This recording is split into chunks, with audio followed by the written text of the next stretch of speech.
Belief is one of the most fascinating things in the entire world. The entire human experience is a long chain of human evolution where it seems we almost will things into existence. What's the most common expression in the world? If there's a will, there's a way. It's what it means to be human, to believe in something so strongly that you find a way to make it happen. And while this is absolutely a positive for the human character, it can also be a horrible negative as well, because it's a double-sided coin. There's no sides to corn. It's like, anyway, it doesn't matter. What I'm trying to say is you can have a belief in something nonsensical, and it is equally strong. Think about arguing with someone that has the most ridiculous beliefs. They oftentimes are the most stubborn people to try and argue. When presented with facts and evidence, they just don't want to listen because that belief is so strong. Have you ever tried arguing with a flat earther or a creationist who believes that the world is only 6,000 years old? That belief is so strong and powerful, it feels like there's absolutely no way of getting through to them. Now, why am I yapping about this? Well, talking about Jehovah's Witnesses, or even how that relates to any high control group or doomsday cult, one of the expressions used for people that get out of those situations is waking up.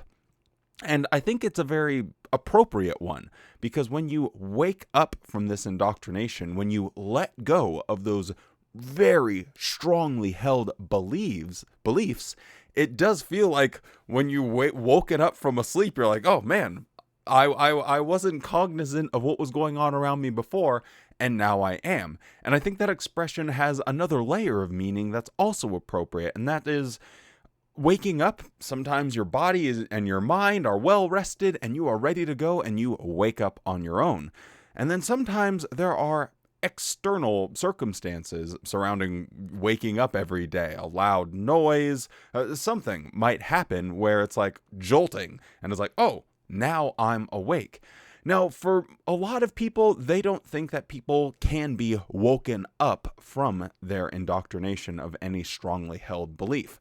I personally, from my own experience, am in a different camp. I do believe that there are external factors that can shock someone's system to such a degree that they wake up from whatever sort of mental stupor that they were in. Now, I was thinking about my own experience and my own journey of leaving the Jehovah's Witnesses, and I was trying to figure out what were some of the things that weren't as overt and obvious that were helping me to do this waking up process. I know I've talked about this, I've made multiple videos about that, but I wanted to look at what Watchtower was saying the year before I finally started to look at the Bible and look at my beliefs in a critical fashion. And when I did this, boy howdy, was it interesting, because it's almost like Watchtower was trying to wake me up. Let's talk about it.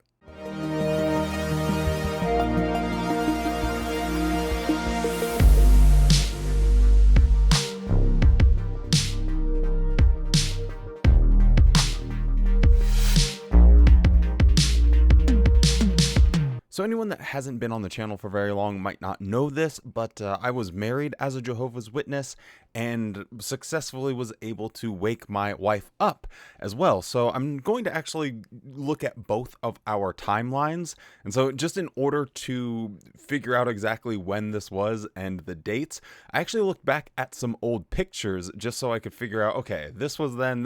So I figured, yeah, what the heck, maybe I'll show you guys some. So first off, we have me giving an interview at an assembly with my wife. Now, I was fully awake at this point, and the data on the picture says it was taken in January 2016. So I was fully awake at this point, but still plotting and trying to figure out how exactly I was going to take the steps in waking her up. Now, this also stuck out in my mind. This was my first apartment, and this was the last time that my parents came over for dinner. And I remember that she was basically awake at this point as well.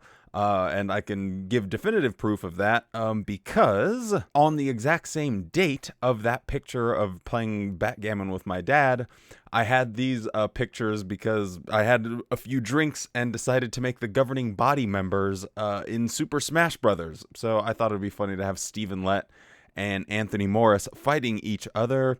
And it was a goofy, silly, good time, especially with this background. So that kind of made me laugh. But this was taken in June of 2016. And then in July of 2016, this is my campsite that I had when I burned my no blood card. So RIP no blood card, your ashes, it was like Toni Morris said, it went up in smoke. So for me, waking up was the year of 2015, essentially, and then for her, it was 2016. So I'm going to talk a little bit about some of the things that Watchtower was saying that I found, retrospectively looking at it, I was like, wow, that must have really stuck with me, or anything that I do remember of like, that's a little bit strange.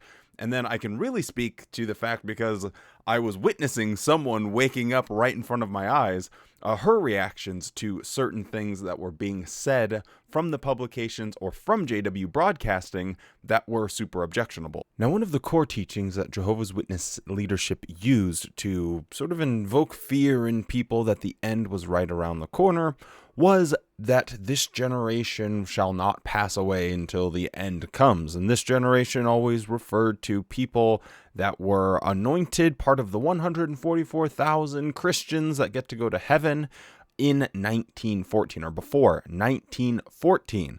Well, that created a lot of problems, and so that understanding of what generation had some changes that happened down through the years. At one point, it applied to wicked people, so it went from applying to holy, anointed ones of that 144,000 to doing a 180-degree flip and applying to the wicked people of Satan's world, and then it flipped back to applying to the anointed, and then that witnessed the sign, and then they released this. We talk about this generation, so we need to know what that's about. And also, what are all these things that are going to happen? Well, let's take the second point first. What are all these things that Jesus was referring to? Generation will not pass away until the Great Tribulation occurs. Now that is interesting. That is relevant to us. But of course, we have to know what is a generation? So now we've discovered what it means to have a generation. What makes up a generation? It's a group of contemporaries. It's a group of people who have lived at the same time. Would you like an easy way to keep the generation straight? An easy way is to consider the situation of Brother Fred W. Franz. Now you'll see that he's FWF on the chart. Now, as we said before, Brother Franz was born in 1893. He was baptized in November of 1913. So as one of the Lord's anointed in 1914, he saw the sign and he understood what the sign meant. Now, Brother Franz lived a long life. He finished his earthly course at 99 years of age in 1992. Now, do you know of many who were of the anointed in 1914 and who outlived Brother Franz? There may have been some, but not many. Now, just for the sake of argument, suppose that we assume that Brother Franz was the last of that first group of anointed ones. That is, the group of anointed ones who were anointed in 1914, who saw the sign, and then continued serving faithfully. Now, we're not saying Brother Franz was. We just don't know. But for the sake of argument, let's suppose. In order to be part of this generation, someone would have had to have been anointed before 1992, because he would have to have been a contemporary of some of the first group. Now, all of that sounds very confusing, but it would require like an hour-long video, so that was just the briefest way I can summarize it. But basically, they are redefining what the word generation means, because no one, and I mean literally no one, is going to think that they are the same generation as not their parents, not their grandparents, but their great grandparents. No sane person on planet Earth is going to say, oh, look, Wally, you are part of the exact same generation as your great-grandmother who was born in 1905 or something. No one. And I mean, like, it is such a stupid way to try and explain. So stupid that he's trying to say that this one generation is all the same, but he's using two different timelines. There's two lines here, and he's like, no, you just have to pretend that they're the same. So it's absolutely ridiculous. Now, they didn't change this in 2015. That's when this came out on the JW Broadcasting. I believe they changed it in 2008, but there's something when they go from just having it in a Watchtower where you're reading it on a page to then seeing a governing body member make a total fool of himself in trying to explain this and even bringing out this ridiculous chart. Now, just to keep our timeline straight here, this came out in September 2015. I got married in August 2015. So I think getting married and having like that extra responsibility, not just taking care of yourself, but, you know, having to provide spiritually for another person was kind of stupid. Anyway, but that will just so you kind of get a picture of like what was going through my mind and how quickly all of this sort of developed. Now, December of 2015 is the month that I woke up, and the JW Broadcasting is interesting to look back on. And there's one point in particular, and sorry that we have to look at his bald head again, but something that David Splain said that looking back at it, I know really bothered me. What about the camels? Well, when we used to look for types and antitypes, we thought that the 10 camels pictured the perfect word of God. And just as the camels brought Rebekah to Isaac, so the word of God brings the bride to Christ. A couple of problems with that. So this sort of sneering way that he's like, well, we used to look for types and antitypes, but now we see that there are problems with that. And fundamentally, when you are to believe that the governing body, the faithful and discreet slave, are being used by God, there is something that doesn't connect whenever they talk about stuff that they used to believe in this sneering, like, well, obviously this is wrong kind of way, because it takes God out of the picture. It makes it so as if like God wasn't there before, but you're supposed to believe he's there now. And one thing I remember saying was, where is Jehovah in all of this? So if you're not familiar, Jehovah's Witnesses were gung-ho about finding and correlating every single detail in the Bible to some future event. So if there's, in Revelation, there's 7 bowls, well, those 7 bowls represent amendments to the Constitution of America. It was that just like wild. They went crazy with trying to find correlation in every single scripture. And then they moved away from that. But when they did, I couldn't help, or at least it's in the back of my mind, growing up and learning the doctrine, everything is an antitype. And then you wake up one day and they're trying to tell you that all of it wasn't true. So all of these things that you spend all of this time studying and researching and learning and memorizing, then this guy just gets up and says, yeah, that's something we used to do, but we don't do that anymore. And it was actually kind of foolish all along. And if you are semi-honest with yourself, I truly believe a question that will pop in people's mind is, where is God? Why would God use a lie to teach the truth? It's such a powerful question. Like, once it gets in your mind, whether you're cognizant of it or not, I don't think it ever goes away. Where was God when they had the old teachings? Because if you can just sweep it under the rug or say, nah, just kidding, haha, hee hee, lol, then that means that God wasn't there. It doesn't make any sense. So this is the shift away from the types and antitypes that always bothered me. But I think seeing it, especially in this broadcasting, and just how he's like, well, you know, that's something we used to do, just kind of hit home. Now, something that absolutely hit home with me was something later on in this broadcasting, and that has to do with dress and grooming. I'm glad I could work with Andrew this morning. He's always so well prepared for the ministry. You see, I'm not so good at starting conversations with people I don't know. And then it's great to have Andrew on your team. He's really good at that. He came over. They've noticed how hard I train to stay in good shape physically. But am I working as hard to be in good shape spiritually? Now, obviously, this isn't directly about dress and grooming, but when we watched this for our family worship, it was interesting because, if my memory serves me correctly, she is Dutch, and so my wife at the time, she pointed out, like, oh man, they are dressed like they're Dutch people, and they're wearing like fitted clothing, stuff that like fits them.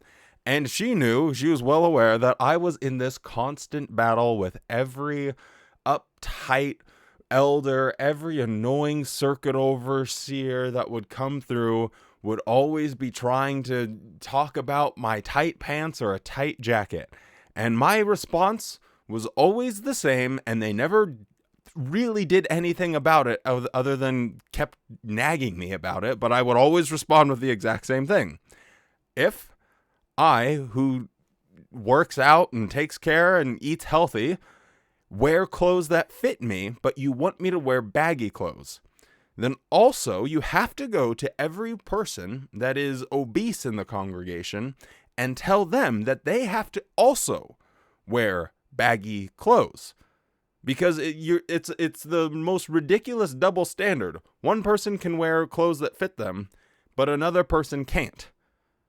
Like, well, is it the tightness factor? Like, it is incomprehensible how stupid their tight clothing rule was. And it really all came about, when Tony Morris was going on his little talk circuit. I remember he actually came to my local area and gave a talk, and I was sitting right there, I think in like the second or third row, just sitting there with my normal, modern fit suit, and I felt like he was talking directly to me, and I couldn't get my head around. I'm listening to this guy talk about tight pants and a tight suit jacket, and I'm like, mother sucker, you button your suit jacket right now, and let's see who's tighter, whose jacket is tighter. Like, it is so dumb. It's like, okay, well, they can be tight here all the way down to the... Anyway, so when we watched this broadcast, I remember her saying, it's so dumb. It is so stupid how they're always attacking you about your clothes. It makes no sense to me. People in Europe dress like this. Why is there a difference between European Jehovah's Witnesses and American Jehovah's Witnesses?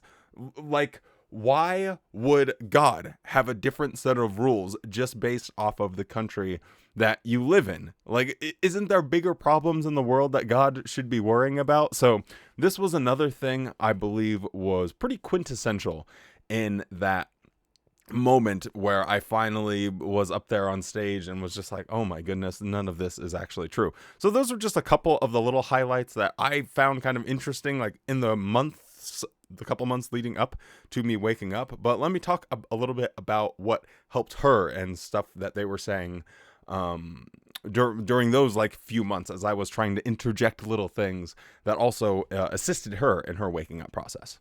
Now, one thing Dutch people are pretty well known for is being very frugal, for being very practical. And so you can imagine coming from a background where, you try and be pretty smart and conservative with your finances, that a lot of the Dutch Jehovah's Witnesses were a bit surprised when they saw this. This organization has never solicited for funds, and it is certainly not going to start now. We don't send out monthly statements to each of Jehovah's Witnesses specifying a dollar amount that should be submitted to finance the work worldwide. The governing body prayerfully and sincerely endeavors to be not only the faithful slave, but also the discreet slave in wisely managing the master's resources. Because we in no way want to be categorized with other organizations, religious and otherwise, that coerce their supporters to donate. I am not shy about this subject. And why not? It is because we have many scriptural examples of Jehovah's faithful servants making known the financial needs of the congregation. We have looked forward to this next fiscal year and projected the expenditures for all of the theocratic initiatives we are scheduling. In doing the math, we found that the amount of money flowing out will be much greater than the amount of money that we have coming in at this time. So I remember when we watched that while we were still dating, and although it was like, yeah, this is a little bit strange and weird to be witnessing this, but it's not like this most earth-shattering thing ever, and we're planning our wedding, and she's moving from the Netherlands to America, so nothing really quite hit home. But then Stephen Lett had the galaxy-brained idea to bring up money again. In the May 2015 monthly program, we shared our interest in expediting the construction of new kingdom halls and remote translation offices. And we explained some of the financial challenges we were facing in being able to do so. We discerned that contributions immediately went up by more than 15% for the months of June and July. We thank you very much.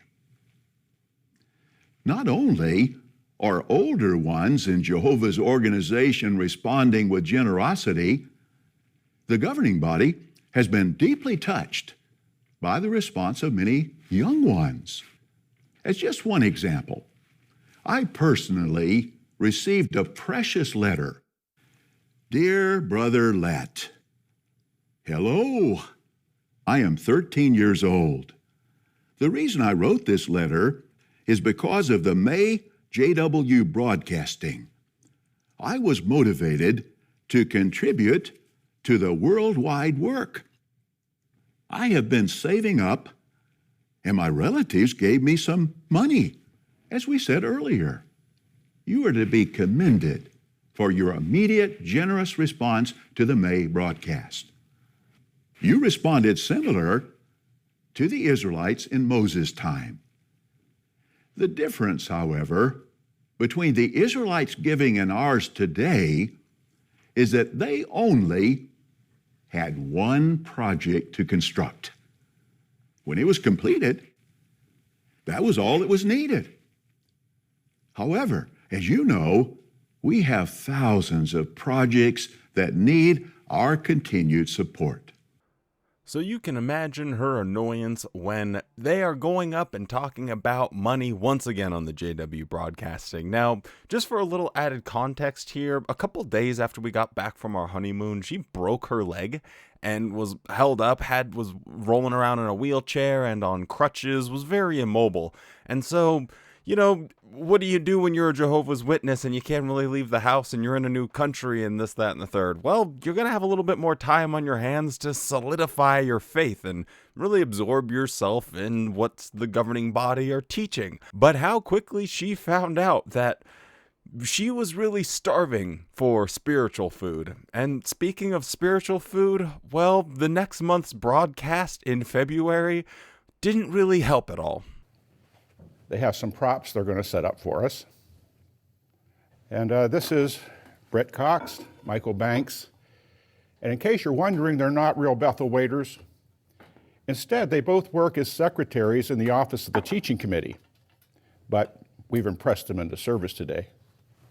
Thank you, Brett and Michael. We have 3 beautiful loaves of bread here. This is garlic powder. This is basic old mud. This represents poison. And we have a trash can. This represents the clean relationship Adam originally had with Jehovah and that all humans were intended to enjoy. The sin of Adam tainted our pure relationship with Jehovah. Now, the garlic powder is not poison. The bread is still edible. but it's no longer pure. In a similar way, though we're tainted with sin, Jehovah does not discard imperfect humans. He still allows us to have a relationship with him based on Jesus' sacrifice. Well, let's review our material. First, sinning against the Spirit. What I'm holding represents poison. And when the Pharisees denied an outright manifestation of the Holy Spirit, it was as if they rejected Jehovah himself. Their actions were like pouring poison on the bread. It totally saturates the bread. This bread is ruined. When Jehovah determines that someone has sinned against the Spirit, there's no forgiveness possible. That one's relationship with Jehovah has been forever ruined. Jehovah discards the person like a piece of garbage. So when you're down and out, you've moved away from your family on the other side of the planet, you're newly married, you broke your leg, you're never sure if you're going to be able to run or jog like you once did before, everything's just gone wrong, and you need spiritual comfort. The governing body, they've got you covered because they want to talk to you about poisoned bread. This was actual spiritual food at the proper time. It was exactly what someone would not need if they were feeling down spiritually, is for someone to get up and give. It will probably go down in history as one of the dumbest illustrations in JW broadcasting history. It is truly infamous.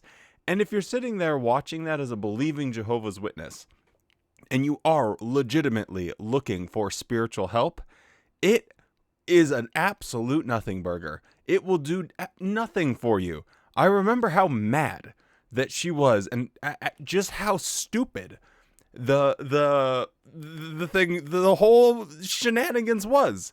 And obviously she doesn't say no, but she was, when they brought out the bread, then she just starts laughing like, nay, no, and then just starts yapping in Dutch. But she was laughing, because what else are you going to do? You're like, God, this JW broadcasting, it is so stupid. It's frustrating. You know, it almost makes you angry.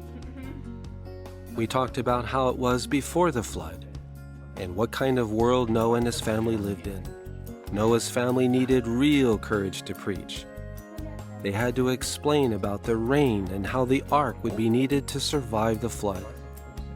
Something that had never happened before. And boy, oh boy, did we look into the story of Noah. We wrote out timelines and everything, and I already knew, the answer about why the story of Noah is so confusing. By the way it is written, it's clearly written or taken from multiple sources, or else whoever's writing it is just an incomprehensible loser. It's like, why are you having to tell me in 3 different ways how long was the water on earth?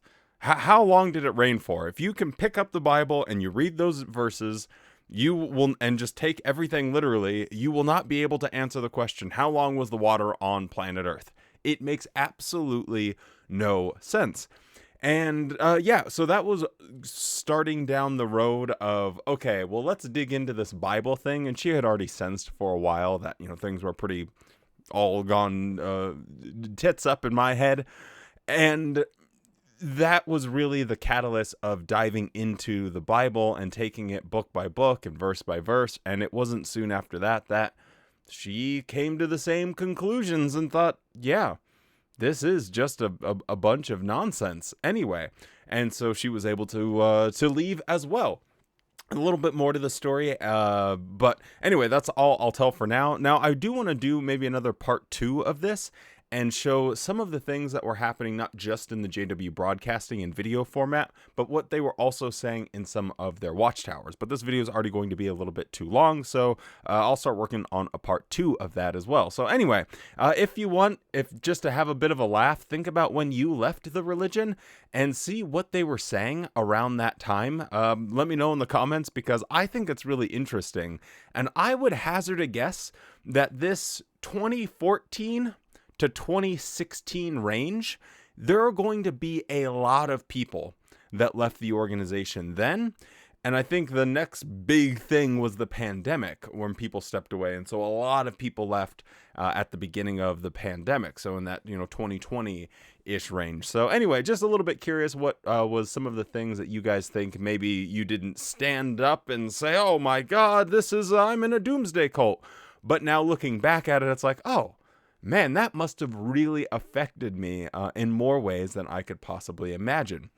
And that is the whole thing about waking up, right? Is sometimes it can be those external factors, whether it's a doctrine, it's a video, it's a Watchtower magazine, it's a question someone asks, it's something someone says, can really push you over the edge. So anyway, that's about all I got for today. If you're still around, don't forget to drop a like on the video and subscribe to the channel. Stay safe, be kind, and don't forget to show yourself the same kindness that you show to others.